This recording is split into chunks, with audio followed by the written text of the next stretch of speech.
আসসালামু আলাইকুম everyone, welcome to another blog. Eid মুবারক। আশা করছি সবাই ভালো আছেন। তো গতকালকে ভিডিওতে বলেছিলাম যে একটু বাইরে আমরা ঘুরতে বের হয়েছি।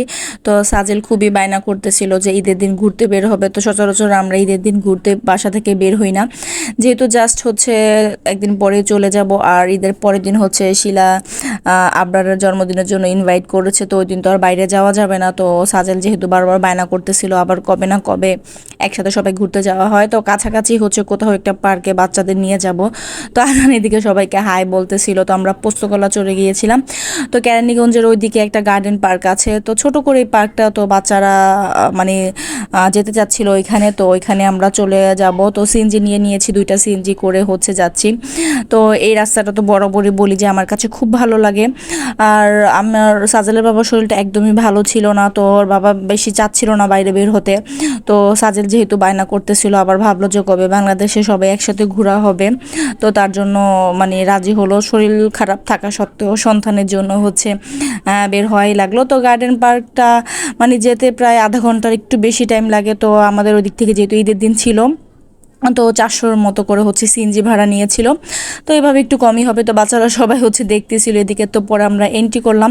তো জায়গাটা ছোট, কিন্তু মানে মোটামুটি রাইডস আছে অনেক। আর রাইডসগুলি এক একটা হচ্ছে 50 টাকা করে ছিল পার পারসন। তো সাজেল বেশ অনেকগুলিতে হচ্ছে উঠেছে। তো ঢোকার পরে গাছপালা দিয়ে সুন্দর করে সাজানো ছিল। অনেক যে বড় তাও না, আর একদম যে ছোট তাও না, মানে এলাকার জন্য হচ্ছে একদম পারফেক্ট একটা জায়গা। মানে বাচ্চাদের নিয়ে রেগুলার হচ্ছে অনেক সময় আছে না যে মারা একটু ঘুরতে বের হলো বিকেলবেলা, তো ওইটার জন্য একদম পারফেক্ট। এন্ট্রি টিকিটও হচ্ছে 50 টাকা করেছিল। তো আমরা সবাই হচ্ছে ওইটার মধ্যে ঢুকে গেলাম। বাচ্চা মানে আজানদের কোনো হয়তো টিকিট ছিল না। তো প্রথমে দেখে ভালোই লাগতেছিল, চারপাশে আমরা একটু ঘুরে ঘুরে দেখতেছিলাম। আর আমি হচ্ছে এরকম পার্কের কোনো রাইডে উঠতে পারি না, আমার অনেক মানে মাথা ঘুরায়, বমি বমি ভাব হয়। তো বড়দেরও ছিল, কিন্তু আমি কোনোটাতে উঠতে পারি না। দেখা যাচ্ছে যে আমার মানে সারাটা বিকেলই হচ্ছে খারাপ যাবে। তো তার জন্য আর আমি উঠিনি। তো বাবা মা বাসায় ছিল, আর সবাই হচ্ছে আমরা একসাথে বের হয়েছি। আবার লাস্ট মানে এটা লাস্ট আমাদের বের হওয়া, কবে আবার একসাথে না একসাথে ঘুরতে যাওয়া হয়। তো তার জন্যই হচ্ছে বাচ্চাদের আবদার পূরণ করা। সব বাচ্চারা তো পার্কের নাম শুনলে একদম লাফালাফি শুরু করে। পার্কটা মানে আমার কাছে মোটামুটি ভালোই লেগেছে। আর মানুষ ঈদের দিন তুলনায় বেশি ভিড় ছিল না। তো দেখা যাচ্ছে যে আমাদের এদিকে ইকো পার্কটাতে অনেক ভিড় থাকে। রাইড ভালো ছিল আর খোলামেলা জায়গা ছিল, কিন্তু অনেক ভিড় থাকে। তো তার জন্য হচ্ছে আমরা এটার মধ্যে আর যাই না। তো ভাবলাম যে দূরে কোথাও নতুন একটাতে যাওয়া যাক, যেটাতে বাচ্চারা কখনো যায়নি। তো এক এক রাইডসে হচ্ছে বাচ্চারা উঠতেছিল, খুবই এনজয় করতেছিল। তো 3জনের ভাই বোনেরা হচ্ছে তাদের 3 ভাইকে কোলে নিয়ে হচ্ছে উঠতেছিল। প্রথমে ট্রেনে উঠলো, মানে একদমই অল্প অল্প টাইম করে রাইডসগুলি হচ্ছে ঘোরাচ্ছিল। কিন্তু বাচ্চারা তো নাছোড়বান্দা, মোটামুটি সবগুলির মধ্যে উঠবে। তো তাদের সবগুলির মধ্যে উঠানো হয়েছে। তো এই তো পরে দুপুরে আমরা জাস্ট হচ্ছে খাওয়া দাওয়া করে রেডি, মানে আগে হচ্ছে সার্চ দিয়ে একটা কাছাকাছির মধ্যে একটা পার্ক বের করেছি। তারপরে সবাই রেডি হয়ে একদম তাড়াহুড়া করে হুট করে হচ্ছে বের হয়েছে। আর দেখা যাচ্ছে যে আমার ম্যাক্সিমাম জামাই হচ্ছে আমি সব প্যাকেটিং করে ফেলেছি, কারণ মানে ভেবেছি যে হয়তো ঈদের সময় কোথাও যাওয়া হবে না। যেসব জামাগুলি হচ্ছে আমার মানে আমি নিয়ে যাব, তো সেগুলি সবগুলি হচ্ছে আমি প্যাকেটিং করে রেখেছিলাম, জাস্ট হচ্ছে ঈদের জন্য একটা ড্রেস রেখে। তো তার মাঝখান থেকেই হচ্ছে একটা একটা করে হচ্ছে বের করতেছি, আবার হচ্ছে প্যাকেটিং করতেছি। প্যাকেটিং করা যে কী যে একটা বিরক্তিকর একটা ব্যাপার। দেখা যাচ্ছে যে প্রতিদিনই কিছু না কিছু হচ্ছে ভরতে হচ্ছে। তো আজকে যখন আমি ভয়েস দিচ্ছি তখন পর্যন্ত আমার প্যাকেটিং প্রায় অলমোস্ট মানে 99% ডান। আর হচ্ছে কিছুটা হচ্ছে বাকি আছে, যেটা কালকে যখন আমরা বের হবো ইনশাল্লাহ, তখন তার আগে হচ্ছে ভালো করে ভরে নিব।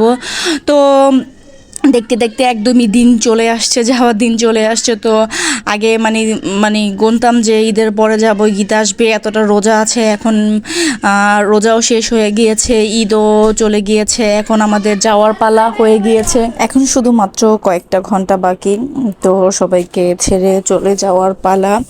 তো মোটামুটি বাসার সবার মন খারাপ, আমার বাবার বাড়ির দিক দিয়ে হোক, আমার শ্বশুরবাড়ির দিক দিয়ে হোক, সবার মন খারাপ। কারণ একটা ফ্যামিলির সবাই চলে যাবে, যার যার সন্তান, যার যার নাতি নাতকু, তো সেটার জন্য তো মন খারাপ হবে। তো বাচ্চাদের ভবিষ্যতের কথা চিন্তা করে। আর সাজালের বাবাও মানে আগে কখনো ইটালিতে আমরা যাওয়ার ট্রাই করিনি, যেহেতু জার্মানে বাচ্চাদের পড়ালেখার জন্য ফ্যাসিলিটিসটা খুবই ভালো। তো তার জন্য দীর্ঘ 20 মাসের চেষ্টার পরে হচ্ছে আমাদের সব কিছু ঠিকঠাক হয়েছে। তো যাক, বাচ্চাদের ভবিষ্যতের কথা চিন্তা করে তো আমরা এখানে শিফট হওয়ার চিন্তা ভাবনা করেছি। তো লাস্ট কিছু সময় বাচ্চারা সবাই হচ্ছে একসাথে আনন্দ করতেছিল। তো দেখা যাবে যে যখন আবার আসবে হয়তো সাজেল বড় হয়ে যাবে, আজান বড় হয়ে যাবে, তো এই মজাটা থাকবে না, সবাই বড় হয়ে যাবে। তো দেখা যাবে যে এই আনন্দটার উপভোগ করতে পারবে না। তো মানে শরীর খারাপ সত্ত্বেও হচ্ছে তার বাবা তাকে নিয়ে হচ্ছে বের হয়ে গিয়েছে। তো বেশ কিছুক্ষণ ঘোরাঘুরি করার পর এত গরম ছিল, তো আমরা এখনই মানে কিছুক্ষণের মধ্যেই হচ্ছে বের হয়ে যাব। তো বাচ্চারা মোটামুটি অনেকগুলি রাইডসে উঠেছে, আর সাজেলের বাবা বলতেছিল তেমন ভালো লাগতেছিল না, চলে যায়। তো এদিক থেকে পরে আমরা বের হয়ে আমাদের ধূপগড়ায় মানে আমাদের এদিকে চলে আসবো, আমাদের এলাকার এদিকে। পরে আমরা এসে হচ্ছে একটু ফুচকা খেয়ে নিব আর হচ্ছে চা খেয়ে নিব, যেহেতু চাটা খাওয়া হয়নি। তো পুরা রাতের ভিউটাও খুবই সুন্দর ছিল। যারা পাশাপাশি আছে কেরানীগঞ্জে বা আমাদের এদিকে, যে একবার ঘুরে আসতে পারেন, বাচ্চাদের নিয়ে ভালো সময় কাটবে। তো খুবই মানে বাচ্চারা খুব পছন্দ করবে, এত সুন্দর একটা জায়গা। তো ঘুরে যেয়ে দেখে আসতে পারেন। পরে আমরা আমাদের পুকুর পাড় চলে আসছি। তো এখানে বেশ অনেক দিন পরে হচ্ছে ফুচকা খাচ্ছি। তো আবার কবে না কবে ফুচকা খাই। তো রমজান মাস ছিল, তো পুরো এক মাস খাওয়া হয়নি। তো ভাবলাম যে আজকে সন্ধ্যা একটু ফুচকা খেয়ে যাই। তো এদিকে আজান একদম বেভোর ঘুমিয়ে গিয়েছে। তো আজানের জাস্ট হচ্ছে ঘুমের টাইমে আমরা বের হয়েছিলাম। তো সে রাস্তায় হচ্ছে একবার ঘুমিয়েছিল, পরে ওইখানে যে উঠেছে, পরে আসার সময় আবার ঘুম দিয়েছে। তো রাস্তায় মানে এত ভাঙা ছিল, তো মানে আমরা এত কথা বলতেছিলাম, নড়াচড়া করতেছিলাম, কিন্তু সে একদম বেভোর ঘুম। কুল বারবার বাবার কোলে আমার করে পাল্টাচ্ছিলাম, তা হচ্ছে সে বেভোর ঘুম, বেশ অনেক টাইম হচ্ছে ঘুমিয়েছে। পরে এলাকা থেকে একটা দোকান থেকে চা খেলাম, চাটা খুবই মজা হয়েছে। তো এইসব ছোট ছোট জিনিসগুলি হচ্ছে যে মিস করব, সব একসাথে থাকা, একসাথে ঘুরতে যাওয়া। তো কি আর করার, যাই হোক, সবাই ভালো থাকবেন, সুস্থ থাকবেন, আমার চ্যানেলের পাশে থাকবেন, আমাদের জন্য দোয়া করবেন। আর ফেসবুক থেকে দেখে থাকলে অবশ্যই পেজটিকে ফলো করে দিবেন, ইউটিউব দেখে থাকলে অবশ্যই সাবস্ক্রাইব করে দিবেন। আল্লাহ হাফেজ।